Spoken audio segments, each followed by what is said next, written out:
Hello and welcome to the Beef Edge, the Teagasc Beef podcast, for all your latest news, information and advice for Irish beef farmers. I'm Catherine Egan, and on this week's episode, I'm joined by Teagasc advisor Niall Kerins to discuss the upcoming changes to the new Common Agricultural Policy. Niall, you're very welcome.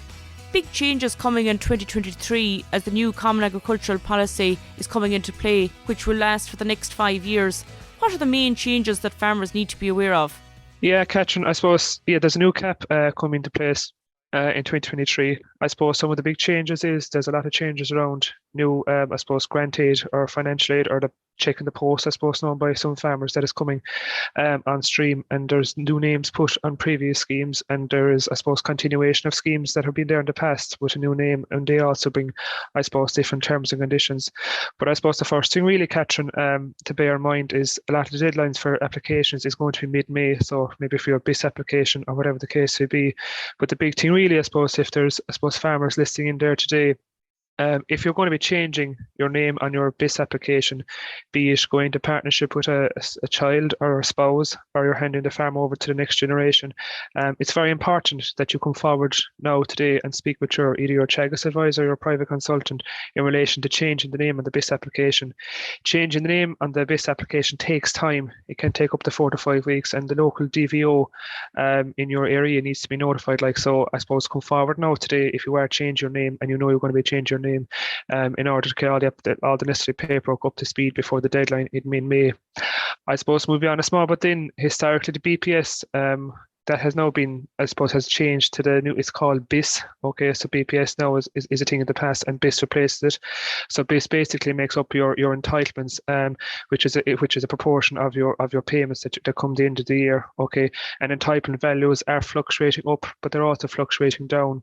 So the new national average is about 150 odd euro, and I suppose if you're above 150 euro in your entitlement value, you're going to come down, and if you're below it, you're going to come up. So it's kind of basically called convergence. ANC is still available, I suppose, formerly known as headage. That's still available for disadvantaged areas across the country, specific disadvantaged areas across the country. For our young farmers, they are going to be well looked after again, I suppose, in the next cap, Catherine. There's a new complementary income support for farmers. Basically, it's a young farmer top up, and there's also National Reserve, and both these schemes are up to a limit of 50 hectares, and there's other terms and conditions, such as your age at the time of application. You have the level 6 qualification agriculture in order to qualify for this scheme. The big change with the National Reserve compared to the last scheme is the off-farm income has now been scrapped. So if you have an off-farm income, it doesn't make any difference to this scheme. Okay. There's a CRISS and there's an eco scheme as well, and these are also available for farmers to apply for. And again, these two schemes will be applied for at the time of an application for your BISS application. So Niall, really the basic payment scheme, that's now being replaced with the basic income support for sustainability, now known as BISS. There's also the new scheme, Complementary Redistributive Income Support for Sustainability, known as CRISS. This is a new scheme this year. What's involved in this scheme? So with the CRISS payment, it's a supplementary payment that is coming from the EU for farmers, basically, I suppose, to farm in an environmentally friendly way. With the CRISS payment, farmers can get up to 40 odd euro per hectare, up to a maximum of 30 hectares, Catherine. Okay. Again, all farmers will qualify for that payment easy enough, but the application needs to be made at the time of doing the BISS application. So I suppose if you're a farmer with 20 hectares of eligible ground, you'll get you get 40 euro per hectare.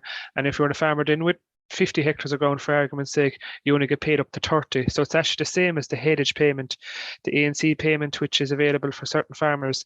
They can get this payment up to maximum 30 hectares, and that so too does the CRISS is up to 30 hectares as well, Catherine.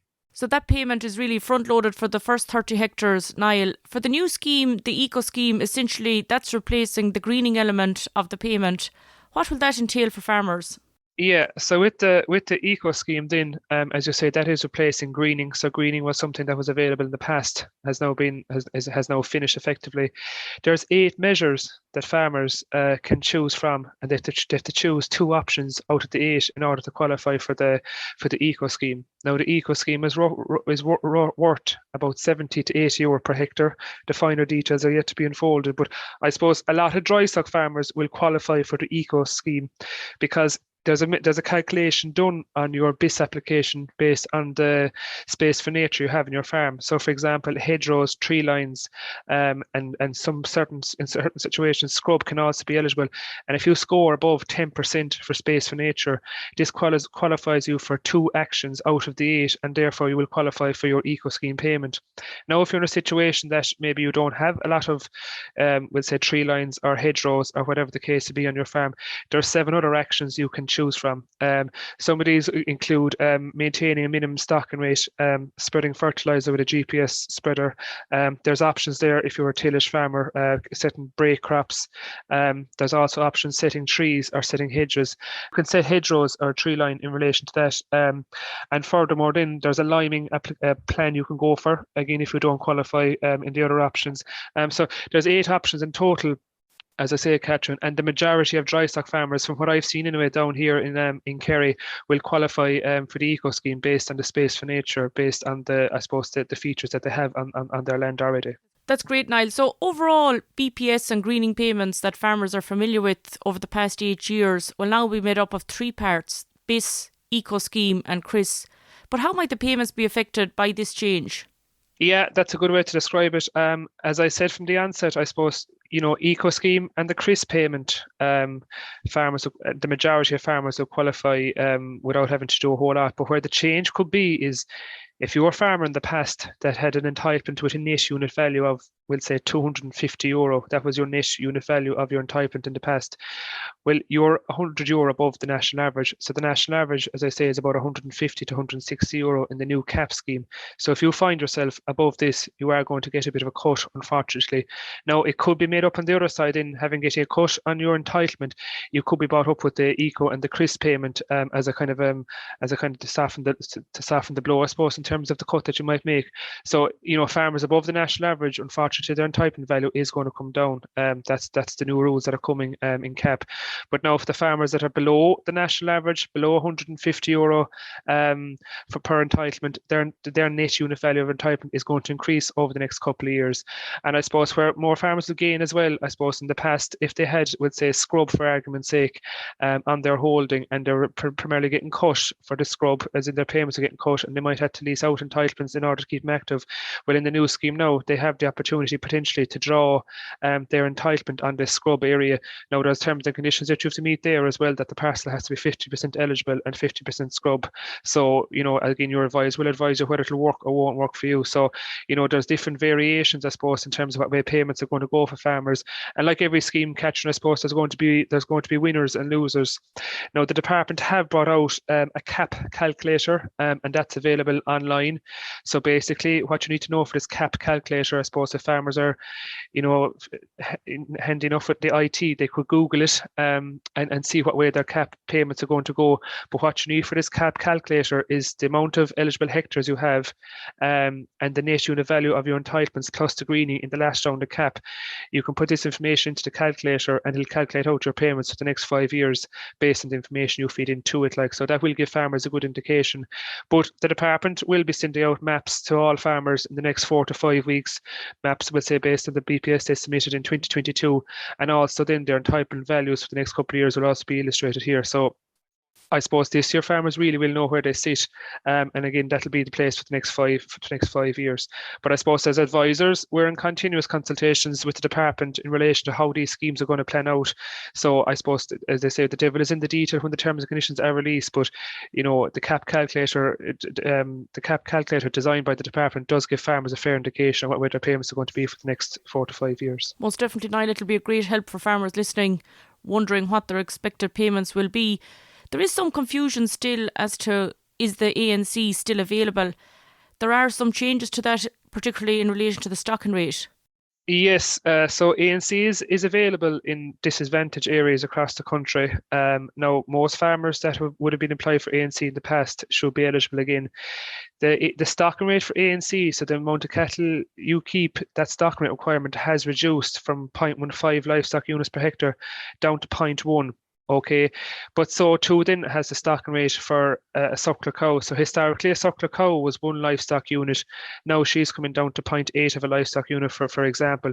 So I suppose, if you're a farmer that just keeps cattle for the 7 months of the year in order to qualify for these payments, which we're discussing here today, well, it's very important that you have a chat with your advisor as to how much stock you need to keep for the 7 months, and make sure you're eligible for the stocking rate for ANC. Now, again, the department have brought out an ANC stocking rate calculator available online, and you can put in your eligible hectares, the amount of land you have for 2023, and you can put in a rough indication of how much stock you're going to keep, be it 0 to 1s, 1 to 2s, or 2-year-old plus, for argument's sake, and this will tell you whether you meet the requirement or not. But it is very important that you do this calculation if you're a farmer listing in that just keeps cattle for 7 months, because you need to meet the requirement, and if you don't meet the requirement, you won't get your ANC payment, unfortunately. There's no leeway about that. It's 7 consecutive months. So it's important that, if you are someone keeping maybe 10 or 12 cattle in the previous years, there might be a situation where it might decrease, but it's important to just check it with your advisor before you go ahead and maybe keep less cattle as a result of it. And Niall, the new area-based schemes, they're all being paid now on an eligible hectares. Can you explain this change and how that might impact on the land eligibility going forward? Yeah, so I suppose our initial understanding is that the likes of your entitlement, for argument's sake, which is in BISS, you can get your entitlement now on, we'll say, ground that's being grazed, but you can also potentially get your entitlement on some of the ground that might be historically in scrub. However, the train of thought is for the ANC payment then, that is available, we'll say, on the eligible areas, the ground that's physically able to be grazed by the cattle, and so too your organic payments actually feed into this as well. So it's based on the eligible ground for the ANC. But for the likes of the eco scheme and the CRISS and things, the understanding from the department is that you can get paid for on these payments on some scrub ground as well. But again, look at there is, I suppose, criteria that you have to meet in order to claim entitlements on scrub ground. I mentioned there previously 50% of the parcel has to be eligible, so 50% has to be potentially green ground, grass ground, or tillage crop or whatever, and 50% can be in scrub. And that piece of ground that is in scrub, potentially you might be eligible to claim some entitlements on this ground, which wasn't there previously. So that is a big change that's coming on stream. But to be fair, the majority of farmers that I've dealt with in the past, dry stock farmers, in a lot of situations, farmers are quite good at keeping their ground in good agricultural condition in terms of keeping scrub and things under control. And I'd like to think this will continue, I suppose, on certain farms that, that I suppose, look, we need space for nature, but what the department don't want is farmers to turn their eye and let the whole place go overgrown. If that's the situation, you could find yourself in deep waters again in terms of trying to get payments. So it's important to keep your place eligible as best you possibly can, and maintain hedgerows, and there is hedge cutting seasons and stuff in place. But also, I suppose this new BISS application does kind of reward farmers that have areas where there's scrub, or there's places where nature kind of takes over. You can get rewarded financially for that. So that is a big change. But again, just be mindful that it's not a case of close the gate and walk away from it and I can draw my payments. It won't work like that. A certain percentage of the parcel still has to be eligible in order to qualify for these payments. That's great, Niall. These features are now defined as beneficial features by the department. There have been changes to the definition of an active farmer for eligibility for area-based schemes in the new CAP, Niall. Can you discuss these changes? First of all, again, depending on the farm you are. So if you're, for example, a farmer that keeps cattle 12 months of the year, there is no issue with you. You are an active farmer, okay? If you're a farmer that keeps cattle for 7 months of the year, you're still okay because you have livestock on your holding, and the department can look into you and see, okay, look at, you have 20 animals there for 7 months, you qualify for an active farmer. So in them two situations, you're okay. But where the issue arises, Catherine, is if you're a farmer with X amount of ground, we'll just say 20 hectares for argument's sake, and you're claiming 20 entitlements, and you're getting your CRISS and your eco scheme in the new CAP. Now, in that situation, you won't qualify for ANC because you mightn't have any livestock in your herd number. They're the farmers that are going to come under fire under this new CAP regime. Okay, so if you're a farmer that keeps no livestock, now if you have tillage, it's okay as well, obviously. But if you're a farmer that has grassland, keeps no livestock, you need to prove to the department that you're actively farming. So in that situation, we'll say you might be selling the silage. You might cut 2 or 3 cuts of silage in a given year. That's okay. You'll qualify as an active farmer, but the department will look for receipts. So they will look for proof that, number one, I suppose you cut the silage and you got receipts from your contractor, and number two, then that you sold the silage to maybe a neighbour down the road, and proof of payment was, that there was payment transferred into your account. So I suppose if you have no livestock on your farm, and primarily you've been leasing it or been cutting silage and selling it, well, then the department will be asking questions as to what's going on in your holding. And if you can prove that you're cutting silage, for argument's sake, well, then there is no issue. But the issue will arise if you can't prove you're cutting silage, or if there's cattle grazing your land that shouldn't be there. That's where the issues will arise. But for the majority of farmers, again, I suppose, will keep some form of livestock. They're okay, but I suppose, just watch yourself. If you're a farmer listening that does not have any livestock, well, then you need to prove that you are carrying out agricultural activities such as cutting silage or cutting hay for grassland farmers, and obviously tillage farmers then are going to be setting corn and that kind of stuff. So they will be okay. So just be careful of that, because that is a big change that has come as well in CAP. Finally, Niall, we've discussed an awful lot of different terms there in the past few minutes. What help and advice is available for farmers with queries or concerns about this year's application?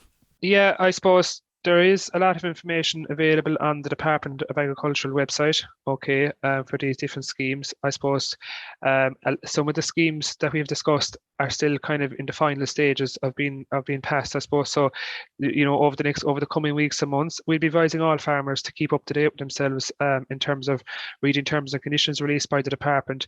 There might be some information on media, but Teagasc are also running countrywide information events for farmers in relation to nitrates, capping and banding. So a lot of the stuff that we've discussed here today on BISS will be discussed at these events across the country. So it really is an onus on the farmer to get himself up to speed in terms of these changes, consult with your local advisor, and also maybe potentially attend, some of the events run by Teagasc across the country in relation to this.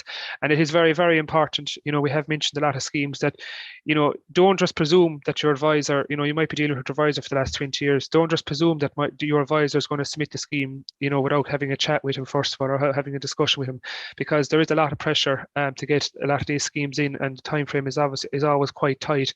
So it's very important, if you're a farmer listening in and you want to avail of all these different schemes, to ring your advisor or ring the local office and make an appointment and come in and sit down and go through what each scheme, and make sure you're applying for it and you do know what you're applying for, and don't just presume it's going to be submitted, because if this is the situation, advisors are dealing with big workloads, and applications could go amiss, I suppose, if they're not kept an eye on. So the onus really is on the department or on farmers to make contact with advisors and have a discussion in relation to these schemes. And what's the deadline for this year's application, Niall? The deadline for this year's application, Catherine, is mid-May. The 15th of May, I think, is on a Monday or Tuesday. So it's the same every year, and it's not going to be changed, and it's not going to be extended. So I suppose when the information packs come to farmers, usually they come the end of February, start of March. Well, then on, farmers really need to be coming out and making an appointment with their advisors and get their application submitted on time. That's great. Thanks very much, Niall. Some great tips and advice. Thanks, Catherine. That's all for this week's episode, and my thanks to Niall for joining me on the show. You can catch up on all other shows and interviews from the Beef Edge podcast on the Teagasc website at teagasc.ie, or you can listen on Apple and Google Podcasts as well as Spotify. Don't forget to rate, review and subscribe so you never miss a show. For all other updates from our beef programme, keep an eye on our Twitter and Facebook pages. Until next time, I'm Catherine Egan, and thanks for listening.